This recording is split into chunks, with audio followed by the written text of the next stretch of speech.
Right. तो बाबा आज पक्का करवा रहे हैं। बाबा को दो बाप दादा को आह्वान करेंगे बाबा, और बाबा की उंगली बाबा सुन।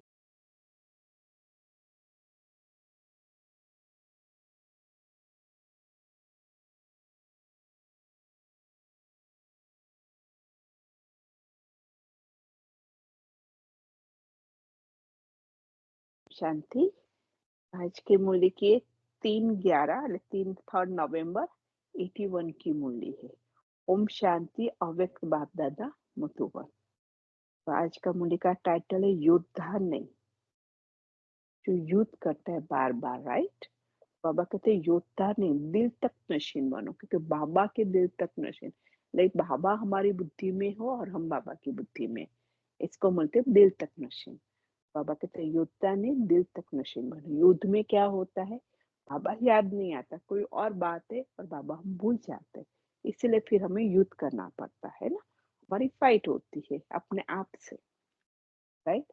तो बाबा कहते हैं दूर देश में रहने वाले परदेसी बाप दादा बोले, आज दूर देश में रहने वाले परदेसी अपने बच्चों से मिलने आए हैं। बच्चों को भी स्वदेश, आज बाबा ने बहुत अच्छे स्वदेश कहा। तो खुद आत्मा का देश, स्व का देश कौन सा है, हमारा परम धाम है, शांति धाम है, राइट। तो बच्चों को भी स्वदेश की स्मृति दिलाने आए हैं। हम विदेश में आए, अपने स्वदेश को भूल गए हैं। ये पराया देश है, रावण का राज्य है, राइट। और समर्थ बनाए साथ ले जाने आए। बाबा किसके लिए आए, बच्चों को स्वदेश की स्मृति दिलाने आए और समर्थ बनाते फिर साथ में ले जाने आए हैं। स्वदेश स्मृति में आ गया है ना, ये पराया देश है और पराया राज्य है, इसमें पुराना ही पुराना दिखाई देता है। पराया है, पराया राज्य है, पराया देश है, और सब कुछ पी पुराना पुराना दिखाई देता है। व्यक्ति देखो व वस्तु देखो, सब सब क्या दिखाई देता है, क्योंकि सब विनाशी है, राइट। सब पुराना है, सब जड़ जड़ीभूत हो गए हैं। इस कारण चारों ओर अंधकार छाया हुआ है। कौन सा, अज्ञान रूपी अंधकार छाया हुआ है। ऐसे देश में आप सभी बंधनों से बंधे हुए, हम सारे बंधन से बंधे हुए हैं। बंधन युक्त आत्मा बन गए, तब बाप आकर स्वरूप और स्वदेश की स्मृति दे बंधन मुक्त बनाए स्वदेश में ले जाते। इस पे खास अंडरलाइन करना है कि ऐसे देश में हम सभी आत्माएं बंधनों में बंधे हुए हैं, क्योंकि हम क्योंकि शरीर के भान में की वजह से, राइट। हमारे शरीर के बंधन है, हमारे संबंध के बंधन है, सही है ना। हमारे कार्मिक बंधन है, सब कुछ है। तो बाबा कहते हैं कि ऐसे देश में आप सभी बंधनों से बंधे हुए बंधन युक्त आत्मा बन गए हैं। तब बाप आकर स्वरूप और स्वदेश की, कि आप आत्मा हो और आप परम धाम से आई हो यहाँ पे पाठ बजाने के लिए। याद करवाते हैं कि आपका कायमी रहवास नहीं, यहाँ पे आप पराये देश में आए हो सर्टेन टाइम के लिए, फिर आपको वापस जाना है। तो ऐसे स्वदेश की स्मृति दे बंधन मुक्त बनाए स्वदेश में ले जाता है। साफ साफ स्वराज्य के अधिकारी बनाता है, स्व के ऊपर में राज्य कराना सिखाता है, राइट, अपने कर्मेंद्रियों के पे। तो सभी बच्चे अपने स्वदेश में जाने के लिए तैयार हो। वाह, जैसे आप लोग एक ड्रामा दिखाते हैं ना, स्वदेश में जाने के लिए तैयार हो, तो बाबा कहते हैं कि भाई कुर्सी की पेटी बांधो और चलो। हम जैसे कि प्लेन में बैठते हैं तो कैसा है, तो बाबा ये कह, सभी बच्चे अपने स्वदेश में जाने के लिए तैयार हो। और वैसे आप लोग एक ड्रामा दिखाते हो ना, अभी यहाँ पे एक ड्रामा जो ब्रह्मा कुमारी का बना है ना, स्वर्ग में जाने के लिए चाहते हुए भी कोई विला तैयार होता है। एक सीट खाली है स्वर्ग में जाने, तो सभी को पूछता है वो ड्रामा में, कोई तैयार, ये काम कर लूं, वो काम कर लूं, वो काम कर लूं, वही कहते हैं वो ड्रामा में, राइट। तो बाबा कहते हैं स्वर्ग में जाने के लिए चाहते हुए भी कोई विला तैयार होता है। जाना तो चाहते हैं, लेकिन तैयार कोई नहीं होता है, क्योंकि स्वर्ग में जाने के लिए बनना पड़ेगा ना। तो वो कहते नहीं नहीं, ये दुनिया छोड़ के नहीं जाना हमें, राइट। तो बाबा ऐसे ऐसे ही बातें बनाकर चलेंगे चलेंगे कहने वाले तो नहीं हो ना। बाबा कहते चलेंगे चलेंगे ऐसा तो कहने वाले नहीं हो ना। बाबा आए ही है हमें लेने के लिए, तो हमें उनके साथ जाना ही है। हिसाब किताब समाप्त कर लिया है व अभी कुछ रह रहा हुआ है, बाबा पूछ रहे हैं। अपने हिसाब किताब के समाप्ति का समाप्ति समारोह मना लिया है। बाबा कहते क्योंकि समाप्त कर लिया, उसका समारोह मनाओ अभी। मना लिया है, अभी तक तैयारी ही कर रहे हो, कि हिसाब किताब चुकते ही कर रहे हो। ऐसे तो नहीं समझते हो ना कि अंत में समाप्ति समारोह मनाएँगे। बाबा कहते हैं अंत में कुछ नहीं, अभी समाप्ति समारोह अब से मनाएँगे, तब अंत में संपूर्णता समारोह बनाएँगे। अभी से धीरे-धीरे समाप्त करेंगे और संपूर्ण अंत में हो जाएँगे। संपूर्णता समारोह मनाएँगे अंत में। ये पुराना हिसाब-किताब समाप्त करना है। बाबा कहते हैं ये पुराना हिसाब-किताब है हमारा, ये समाप्त करते हैं, राइट? ये 63 जन्मों के हिसाब-किताब किससे बनते हैं? जब देह भान में आके हम जो भी कर्म करते हैं, वो हिसाब-किताब विकर्म बनते हैं और उसका हिसाब-किताब बनता है, वो हमें चुकते करने पड़ते हैं। लेकिन बहुत भाग्यशाली हम आत्माएँ बच्चे हैं कि परमात्मा अभी हमारे साथ है, क्योंकि ज्ञान की समझ के साथ हम हिसाब-किताब चुकते करते, तो हमें इतना मुश्किल नहीं होता है अभी। राइट? इतना दर्द नहीं होता है, पेनफुल नहीं होता, क्योंकि हमें ड्रामा का रहस्य भी पता है, सामने वाली आत्मा का ड्रामा में पार्ट क्या है वो भी पता है, हम किसके मददगार है वो भी पता है, हमारा साथी कौन है वो भी हमें पता है, राइट? तो बाबा कहते हैं ये पुराना हिसाब-किताब समाप्त करना है। ये अब करने से बहुत काल के बंधन मुक्त, बहुत काल के जीवन मुक्त पद को पा सकेंगे। बहुत काल, क्योंकि 21 जन्म के लिए बाबा कहते हैं तो हम बंधन मुक्त हो जाएँगे, कोई बंधन नहीं रहेगा, क्योंकि खुद को आत्मा समझ के हम परमात्मा की याद में आप कर्म करें, तो वो कोई बंधन नहीं रहेगा, तो बंधन मुक्त और बहुत काल का जीवन मुक्त, क्योंकि जो बंधन मुक्त होगा वही जीवन मुक्त हो सकता है ना, क्योंकि जीवन मुक्त कहते हैं स्वर्ग को, तो जीवन मुक्त पद को पा सकेंगे, कि वहाँ पे मुक्ति है, वहाँ पे कोई बंधन है ही नहीं, यहाँ पे जीवन बंद है, वहाँ पे जीवन मुक्त है। राइट? नहीं तो अंत तक युद्ध करने वाले योद्धा ही रह जाएँगे। बाबा कहते अगर हम अभी भी बंधन मुक्त और जीवन मुक्त स्थिति नहीं बन के लिए नहीं काम करेंगे, तो अंत तक योद्धा ही रह जाएँगे। क्यों? जो अंत तक योद्धा जीवन में रहता है उसकी प्रारब्ध क्या होगी? क्योंकि हम युद्ध करते हैं, इसलिए बाबा कहते हैं आप अंत तक युद्ध, और जब अंत तक हम युद्ध करेंगे तो उसकी प्रारब्ध क्या होगी? क्योंकि संगम युग पे बाबा कहते हैं प्रारब्ध हमें सिर्फ भविष्य में नहीं करनी, वर्तमान में भी हमें प्रारब्ध पाने के, परमात्मा हमारे साथ है, इसीलिए कहते हैं योद्धा जीवन तो बचपन का जीवन, छोटा बच्चा होता है तब उसको युद्ध समझ में आता है, तो युद्ध नहीं, तो वो बाबा कहते हैं क्योंकि ज्ञान से हमारी समझ आ गई है ना परमात्मा। देखिए योद्धा जीवन तो बचपन का जीवन है, अब तो स्वराज्य अधिकारी का, कि हम अधिकारी है, स्व के ऊपर राज्य करने वाले अधिकारी है, राइट? तो स्मृति का तिलक जो बाबा ने कल बताया ना, 3 बिंदी का स्मृति लगाओ सुबह अमृत विलास है। स्मृति का तिलक बाप के दिल तक नशीन हो गए हैं, राइट? हो गए। स्मृति का तिलक और बाप के दिल तक नशीन हो गए, तख्त नशीन योद्धे होते हैं क्या? बाबा के तख्त नशीन, बाबा के दिल तक पे बैठना है, बाबा की बुद्धि में हम बाबा की बुद्धि में है और बाबा हमारी बुद्धि में है। तो बाबा कहते हैं वो तख्त नशीन जो होते कभी युद्ध होते हैं क्या? युद्ध की प्रारब्ध तख्त और ताज मिल गया, युद्ध की प्रारब्ध क्या हुआ? बाबा का हमें दिल तक मिल गया और ताज मिल गया, हमें जिम्मेवारी का ताज है अभी तो यहाँ पे, वहां पे हमें प्योरिटी का और वेल्थ दोनों का ताज वहां पे मिलने वाला है, यहाँ तो हमारी अभी जिम्मेवारी का ताज है, बाबा के मददगार बनते हैं, राइट? तो क्या ये वर्तमान प्रारब्ध या प्रत्यक्ष व प्रत्यक्ष फल प्राप्त नहीं हुआ है? तो बाबा यहाँ पे अभी पूछ रहे हैं कि संगम युग की प्रारब्ध पा ली है व पानी है, क्योंकि अभी हम परमात्मा के साथ है। गीत क्या गाते हो? गीत क्या ब्राह्मणों का पाना था वह पा लिया, वह पाना है, बाबा पूछ रहे हैं। जबकि वर्तमान के साथ भविष्य का संबंध है, तो भविष्य का प्रारंभ है 2500 साल, राइट? सतयुग त्रेता पूरा, तो क्या वर्तमान प्रारंभ अंत के 5-6 मास होगी, वह 5 दिन होगी, 5 घंटे होगी, वह संगम संगम का बहुकाल होगा।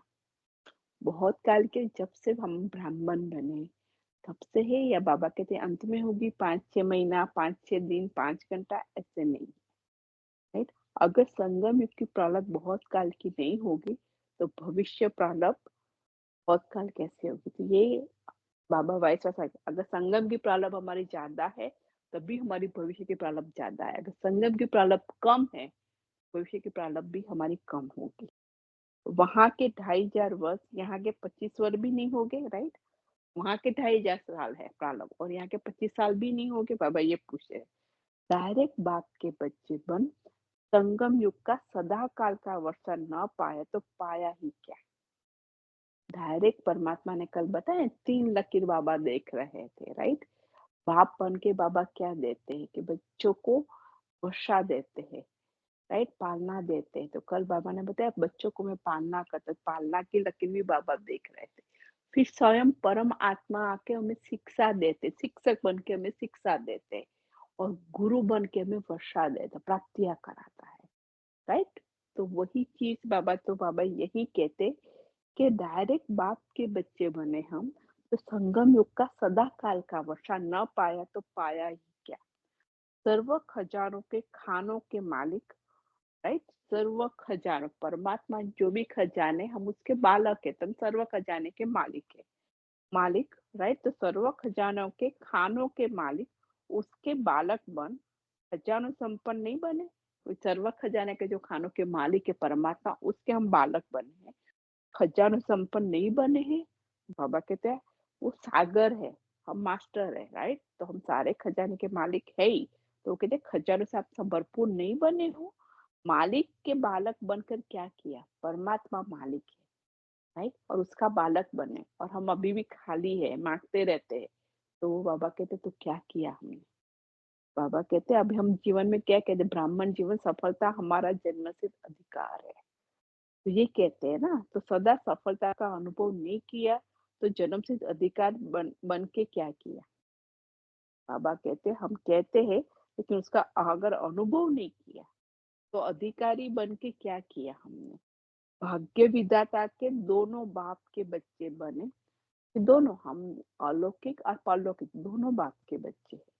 फिर भी सदा पद्म पद्म भाग्यशाली न बने तो दो बाप के बच्चे बन के किया क्या, क्या किया। श्रेष्ठ कर्मों की व श्रेष्ठ चरित्र बनाने की अति सहज विधि वरदाता बन के बाप ने दी, राइट। बाबा ने श्रेष्ठ कर्मों की अतः श्रेष्ठ चरित्र बनाने की अति सहज विधि वरदाता बन के बाप ने दी, फिर भी सिद्धि स्वरूप नहीं बने तो क्या किया। क्या युद्ध करना, मेहनत करना, धीरे धीरे आराम से चलना, यही पसंद है क्या। राइट। बाबा कहते जो बाबा कहते अगर हम नहीं फॉलो करते तो बाबा कहते क्या पसंद है, युद्ध करना आपको पसंद है, मेहनत करना है, या धीरे धीरे से अपने हिसाब से चलना, यही पसंद है क्या। युद्ध का मैदान पसंद आता है, दिल तक पसंद नहीं है क्या। अगर तख्त ही पसंद है तो तख्त नशीन के पास माया आ नहीं सकती है। अगर बाबा का तख्त है, राइट, अगर हमारा भी अकाल तक है, शरीर ने भी ये ना, आत्मा कहाँ बैठती है प्रकृति के बीच में, राइट। तो वो बाबा कहते हैं कि हमें तख्त अगर पसंद है तो तख्त के तख्त नशीन के पास माया आ नहीं सकती है, क्योंकि तख्त पे जो बैठा उसको याद रहेगा कि मैं आत्मा राजा हूँ, तभी वो तख्त पे बैठा है। तो तख्त से नीचे उतर गया है, राइट। तख्त से उतर युद्ध के मैदान में चले जाते हो तब मेहनत करनी पड़ती है। खुद को आत्मा भूल जाते हैं तब बाबा के तख्त के नीचे उतर जाते हो, तब फिर युद्ध के मैदान में चले जाते हो, तब मेहनत करनी पड़ती है। अपने कर्मेंद्रियों के साथ हमारा युद्ध होता रहता है, मन बुद्धि में कोई ना कोई संकल्प से कोई कोई। जैसे कई बच्चे होते हैं लड़ने झगड़ने के बिना रह नहीं सकते, और कोई नहीं मिलेगा तो अपने से ही कोई ना कोई कसम कस कुछ ना कुछ अंदर ही अंदर चलता रहे, करते रहेंगे। युद्ध के संस्कार राज्य तक छोड़ा के भी युद्ध के मैदान में ले जाते हैं। कि अगर युद्ध के हमारे संस्कार है, बाबा अभी संस्कार मिलन कराते हैं ना, आज इस मंथ पूरा चला कि हमें कैसे संस्कार मिलन करना है, राइट। है कि अपने भी संस्कार हमें चेंज करते, परमात्मा यहाँ आता ही संस्कार अपने चेंज करने के लिए, राइट। तो बाबा कहते हैं युद्ध के अगर संस्कार राज्य तक छुड़ा के भी युद्ध के मैदान में ले जाते हैं। राज्य तक थे, हम खुद को आत्मा बुला देता है युद्ध के संस्कार की वजह से। अब युद्ध के संस्कार समाप्त करो, राज्य के संस्कार को धारण करो। हम दिल तक पे बैठना है, अपने तक पे बैठेंगे और राइट खुद को आत्मा समझेंगे, तभी बाबा को हम याद कर सकते हैं। जब प्रालब्धि बनो तब बहुत काल के भविष्य प्रालब्धि भी बनेंगे, राइट। अंत तक योद्धेपन की जीवन होगी तो क्या बनेंगे। अंत तक ही अगर हम योद्धे ही रहेंगे, फाइट ही होती रहेगी अपने कर्मेंद्रियों के साथ अपने, राइट, तो बाबा कहते तो क्या बनेंगे, चंद्रवंशी बनना पड़ेगा। तो हमें वो चेक और चेंज करना है अपने आप को। तो सूर्यवंशी की निशानी सदा खुशी की रास करने वाले। सूर्यवंशी की निशानी क्या होगी? सदा खुशी की रास, राइट। और सदा अतीन्द्र सुख के झूले में झूलने वाले। परमात्मा की याद में हमेशा जो भी मिला है अच्छा है, जो होने वाला और अच्छा, जो हो गया और भी अच्छा। कि बाबा ने कल बताया ड्रामा के बिंदु, बिंदु को जितना याद है इतना जमा होता जाएगा। बिंदी जितनी दफा लगाएंगे। चंद्र से राम को कब झूले में नहीं झुलाते हैं, तो ये पक्का करते हैं, राम को कभी झूले में नहीं झुलाते, कृष्ण को ही झुलाते हैं। रास नहीं दिखाते हैं, क्योंकि उसको रास भी नहीं दिखाते गोपियों के साथ, राइट। युद्ध का तीर कमान ही दिखाते हैं, युद्ध का तीर कमान ही दिखाते हैं राम को, पीछे का राज्य भाग्य मिलेगा। आधा समय का राज्य बहुकाल तक तो नहीं हुआ ना। पीछे का राज्य में 2500 साल में 1250 साल चले जाएंगे, और 1250 साल में ही बाद ही वो त्रेता आता है, सतयुग के बाद। कहते बाबा कहते आधा समय का राज्य बहुत काल का तो नहीं हुआ ना, पूरा तो नहीं हुआ ना। तो सदा झूले में झूलते रहो, सर्व से रास मिलाते हुए खुशी की रास कर। हर एक के साथ स्वभाव संस्कार का हमें मिलन करना है, तो खुशी की रास करते रहो। इसको कहा जाता है संगम युग की प्रारब्ध स्वरूप। पुरुषार्थी है ये शब्द भी कहाँ तक बाबा कहते हैं। अभी भी पुरुषार्थी, अभी भी प्रारब्धी। संगम के पुरुषार्थी, सत्यु के प्रारब्धी नहीं। संगम के पुरुषार्थी, सत्यु के प्रारब्धी नहीं, संगम युग के प्रारब्धी के बनना है। यहाँ पे ही प्रारब्ध, यहाँ पे पुरुषार्थ करते तो यहाँ ही प्रारब्ध हमें पानी है। सत्युग में तो पाएंगे, लेकिन यहाँ के बाबा कहते सत्युग के प्रारब्धी के, राइट, संगम के प्रारब्धी के बनना है। अभी अभी बीज बोओ, अभी अभी फल खाओ। जब साइंस वाले भी हर कार्य में प्राप्ति की गति को तीव्र बना रहे हैं, तो साइलेंस की शक्ति वाले अपनी गति को उससे भी ज्यादा तीव्र करेंगे ना। कि हमें साइलेंस में रहना है, राइट। बाबा कहते हैं तो वह अनेक जन्म में करना और दूसरे जन्म में पाना। वहां पे एक जन्म में करना और दूसरे जन्म में पाना होता है, सॉरी, राइट। वहां पे एक जन्म में करना और दूसरे जन्म में पाना। वे लोग आवाज की गति से भी तेज जाना चाहते हैं, सब कार्य सेकंड की गति से भी आगे करना चाहते हैं। इतने सारे विश्व का विनाश कितने थोड़े समय में करने के लिए तैयार हो गए हैं। तो स्थापना के निमित्त बनी हुई आत्माएं सेकंड में करना, सेकंड में पाना, ऐसे तीव्र गति के अनुभवी नहीं होगी। हम जो स्थापना के निमित्त बने हुए आत्मा, वो लोग सेकंड में हर चीज विनाश करने के लिए रेडी है, लेकिन हम स्थापना के निमित्त है। तो हमें भी हर चीज आत्मा में सेकंड में करना, आत्मा में रेड, सेकंड में पाना, ऐसी तीव्र गति के अनुभव नहीं होंगे। तो समझा अभी क्या करना है। संगम युग में प्रत्यक्ष फल खाना है, प्रत्यक्ष फल खाओ। प्रत्यक्ष लेते अतीन्द्र सुख का अनुभव करना है, बाबा की हर बाबा को साथी बना के हर चीज करने, प्रत्यक्ष फल खाओ। प्रत्यक्ष फल नहीं अच्छा लगता, बाबा कहते मेहनत करने वाला फल अच्छा लगता है। मेहनत का सूखा फल खा के तो ऐसे कमजोर बन गए, नयनहीन, बुद्धिहीन, श्रेष्ठ कर्महीन बन गए। अब तो ताजा प्रत्यक्ष फल खाओ, मेहनत को मोहब्बत में बदल। कोई भी चीज अगर बॉस ने प्यार से करते, बाबा की याद में प्यार इतना होता है, कोई भी चीज हमें मेहनत में, बाबा कहते जो मेहनत को हमें मोहब्बत में बदल देनी है। अच्छा, वैसे सदा राज्य वंश के संस्कार वाले, सदा सर्व खजानों के अधिकारी अर्थात बालक सो मालिक, सदा संगम की प्रलब्धि संस्कार वाले, प्रत्यक्ष फल खाने वाले, ऐसे सदा प्राप्ति स्वरूप, सदा सर्व बंधन मुक्त, संगम युगी जीवन मुक्त, ऐसे तख्त ताजदारी बच्चों को बाप दादा का याद प्यार है, नमस्ते। रूहानी बाप को, रूहानी, राइट, रूहानी बच्चों को, रूहानी माता पिता बाप दादा को याद प्यार, गुड मॉर्निंग और नमस्ते, शुक्रिया बाबा। अब पार्टियों के साथ बाबा की पर्सनल मुलाकात है। तो बाबा पूछ रहे कि सदा रूहानी नशे में हम स्थित रहते हो। रूहानी नशा अर्थात आत्मा अभिमानी बनना, सदा चलते फिरते आत्मा को देखना, यही रूहानी नशा है। बाबा कहते चलते फिरते अपने को आत्मा देखना, आपको स्मृति इमेज रखना, राइट, उसको कहते यही रूहानी नशा है। रूहानी नशे में सदा सर्व प्राप्ति का अनुभव सहज ही होगा। जैसे स्थूल नशे वाले भी अपने को प्राप्तिवान समझते, वैसे वो ये रूहानी नशे में रहने वाले सर्व प्राप्ति स्वरूप बन जाते हैं।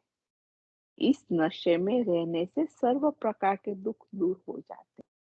वो खुशी है, नशा है, राइट?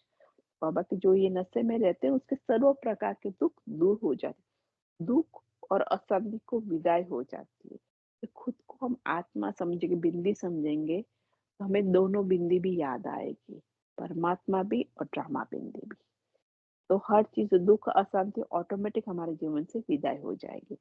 जब सदा काल के सुखदाता के शांति दादा के बच्चे बने गए हो, बाबा कहते हम सदा के लिए बाबा के बच्चे बने। सुखदाता है, वो सुख देने वाला है, तो हम मास्टर सुखदाता है।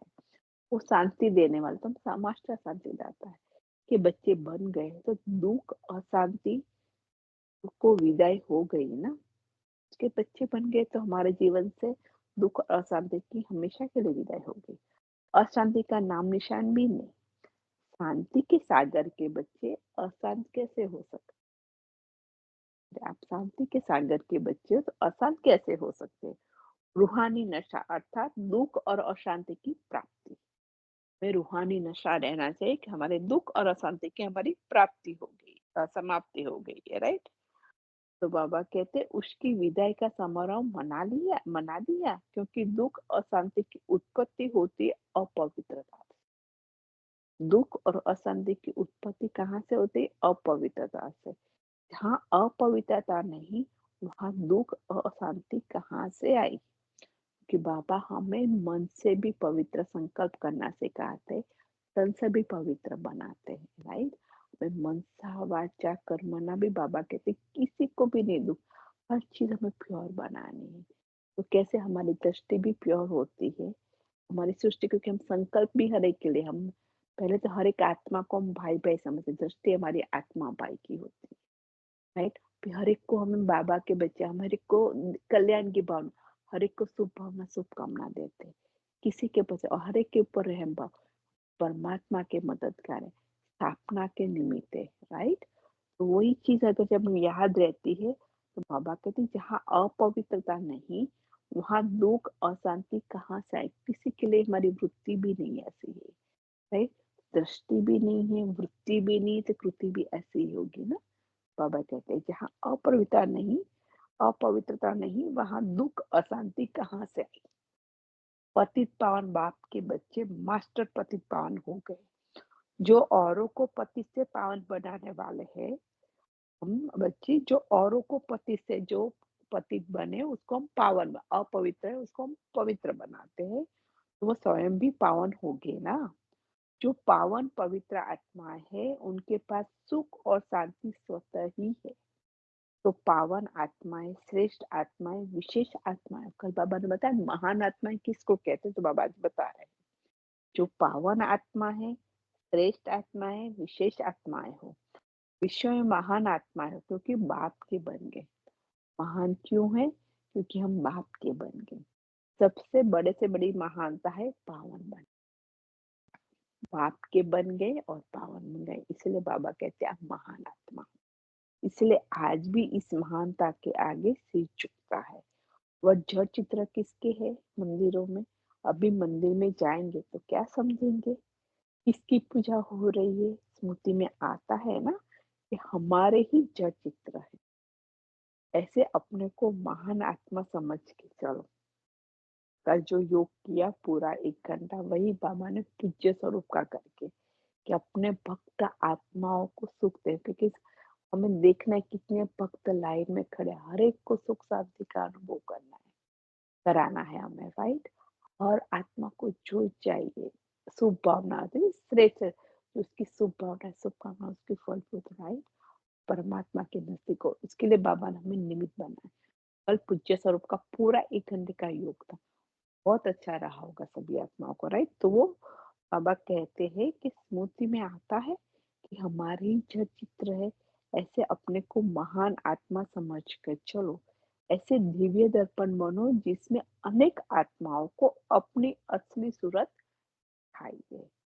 फिर बाबा कहते हैं सदा चढ़ती कला किसको कहते हैं? चढ़ती कला, सदा चढ़ती कला में जा रहे हो, हर कदम में चढ़ती कला के अनुभव, संकल्प, बोल, कर्म, संपर्क और संबंध। कहाँ पे चढ़ती कला? संकल्प में हमारे चढ़ती कला, हमारे बोल में, हमारे कर्म में, हमारे संबंध संपर्क में, सबसे चढ़ती कला। जो भी आत्मा हमारे आसपास आती है, सभी से एक कदम और आगे हम उसको शुभभावना शुभकामना देते हैं, क्योंकि समय ही है चढ़ती कला का, और कोई भी युग चढ़ती कला का नहीं है, कि संगम युग ही चढ़ती कला का युग है। हमें कहा ना, क्योंकि बाबा हमें लिफ्ट ले लेते हैं, बाबा परमात्मा खुद आया है हमें ले जा, तो जैसा समय वैसा ही अनुभव होना चाहिए। जो सेकंड बीता उसके आगे का सेकंड आया तो चढ़ती कला, जो सेकंड पीछे चला गया और आगे का जो न्यू सेकंड है उसमें हमारी चढ़ती कला, आत्मा की स्थिति और आगे, और स्टेप आगे, राइट। ऐसे नहीं 2 मास पहले जैसे थे वैसे ही अभी हो, हर समय परिवर्तन, लेकिन परिवर्तन भी चढ़ती कला, किसी भी बात में रुकने वाले नहीं। चढ़ती कला वाले रुकते नहीं, वे सदा औरों को भी चढ़ती कला में ले, जो चढ़ती कला वाला आता है वो रुकता नहीं, औरों को भी चढ़ती कला में ले जाते हैं। जो सदा उड़ता पंछी, क्वेश्चन है, जो सदा उड़ते पंछी होगे उसकी निशानी क्या होगी? वह चक्रवता होगा, राइट। वो ऑलराउंडर पाठधारी होगा। उड़ती कला वाला, उड़ता कौन होता है? जो निर्बंधन होगा, जो सहज होगा, जो हल्का होगा, जो खुद को आत्मा समझेगा, राइट, जो डिटेच होगा, तो वही वो। तो बाबा ये कहते हैं उड़ती कला वाले ऐसे निर्बंधन होंगे जो जहां भी सेवा हो वहां पहुंच जाए। वो डिटेच होंगे, निर्बंधन होंगे, तो वो जहाँ सेवा होगी वहां पहुंच जाएंगे मन बुद्धि से, और हर प्रकार की सेवा में सफलता मूर्त बन जाएंगे। जैसे बाप ऑलराउंडर पाठधारी है। बाप कैसे ऑलराउंडर पाठधारी है? क्योंकि जब जो संबंध से जाता है वो संबंध वो निभा लेता है। सखा भी बन सकते हैं तो बाप भी बन सकते हैं, राजा भी बन जाता है, बच्चा भी बन जाता है, एक बाबा। तो वो बाबा कहते सखा भी बन जाता है बाबा, तो बाप भी बन सकते हैं। ऐसे उड़ती कला वाले जिस समय जो सेवा की आवश्यकता होगी उसमें संपन्न पाठ बजा सकेंगे। जो सेवा में जैसे संस्कार मिलन करना है, जो पाठ बजाना है, जो संबंध, बाबा कहते तो उसमें संपन्न पाठ बजा सकेंगे। इसको ही कहा जाता है ऑलराउंडर उड़ता पंछी। शांति।